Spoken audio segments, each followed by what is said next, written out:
Kwa majina naitwa Thomas Richard, ni mkurugenzi mtendaji wa kampuni ya Photons Energy Ltd iliyoko Arusha.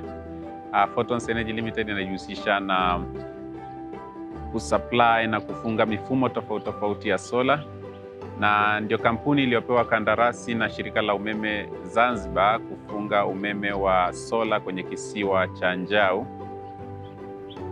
Mfumo huu ambao umefungwa kwenye kisiwa cha NJAU ina ukubwa wa kilowatt 51, lakini pia ina betri za kisasa kabisa zinazotumia mfumo wa lithium ion, na ukubwa wa betri uliofungwa ni kilowatt hour 100, lakini pia tumefunga vifaa vingine vya kisasa kabisa ambazo ni PV inverters, charge controllers na components nyingine tofauti tofauti.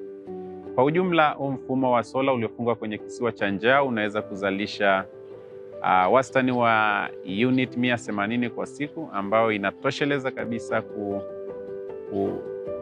kupatia umeme wa kutosha wakazi wote ambao ni takriban kaya 55 kwenye kisiwa cha NJAU.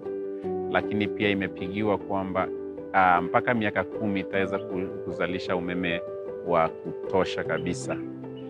Mfumo huu kiukweli umefungwa kwa teknolojia ya kisasa kabisa, kwamba ina mifumo ya kufanya remote monitoring, naweza kuangalia utendaji wake wa kazi popote pale mtu alipo.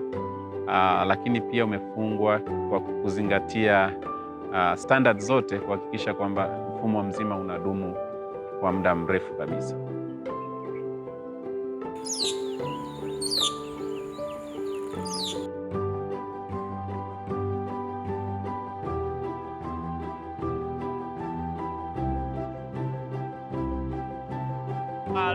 Leo tuko NJAU na tuko kwenye final day, mpaka unaona tochi hizi usiku, maanake tunazima kibatari leo, na tunazima kibatari kitaifa hapa NJAU, maanake tunazima kibatari kwisha kabisa. Oyo!